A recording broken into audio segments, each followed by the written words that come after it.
Party మారుతున్నారనే వార్తలను station Ghanpur MLA Kadiyam Srihari తీవ్రంగా ఖండించారు. అవన్నీ అబద్ధాలు అని కొట్టిపారేశారు. ఇక వార్తలు రాసే ముందు కనీసం తెలుసుకోవాలి కదా అని మీడియా ప్రతినిధులను సున్నితంగా హెచ్చరించారు. కేసీఆర్ నివాసం వద్ద మీడియాతో చిట్చాట్ చేసిన కడియం నేతలతో నేరుగా మాట్లాడి వివరణ అడిగి వార్తలు రాయాలని హితవు పలికారు. తనపై కొందరు విలువలు లేకుండా అబద్ధపు ప్రచారాలు చేస్తున్నారన్న ఆయన ప్రతి ఒక్క పార్టీ నాయకుడిని కార్యకర్తను కాపాడుకుంటామని తెలిపారు.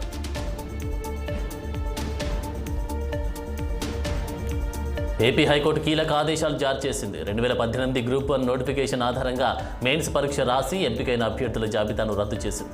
పరీక్ష పేపర్ను రెండవసారి, మూడవసారి మూల్యాంకనం చేయడం చట్టవిరుద్ధమని హైకోర్టు ప్రకటించింది. పరీక్షను తాజాగా నిర్వహించాలని ఆదేశాలు జారీ చేసింది.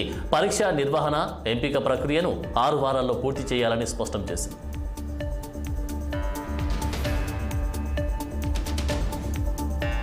హన్మకొండలోని బీఆర్ఎస్ మాజీ ఎమ్మెల్యే ఆరూరి రమేష్ ఇంటి దగ్గర హైడ్రామా కొనసాగుతోంది. ఆరూరిని మాజీ మంత్రి ఎర్రబల్లి దయాకర్రావు కిడ్నాప్ చేసి గులాబీ అగ్రనేత వద్దకు తీసుకెళ్లారు. దీంతో ఆరూరి అనుచరులు ఎర్రబల్లి వాహనాన్ని అడ్డుకున్నారు. మరోవైపు అక్కడ ఉన్న బీఆర్ఎస్, బీజేపీ నేతలు పోటాపోటీగా నినాదాలు చేశారు.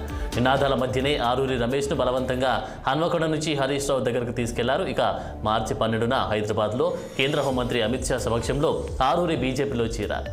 ఈ నేపథ్యంలో గులాబీ పార్టీకి రాజీనామా చేసేందుకు సిద్ధమై ప్రెస్ మీట్ పెట్టారు. ఈలోపు కార్యకర్తలతో అక్కడికి చేరుకున్న ఎమ్మెల్సీ బసవరాజు సారయ్య, మాజీ మంత్రి ఎర్రపల్లి పార్టీలోని గుండాలను నచ్చజెప్పేందుకు ప్రయత్నించారు.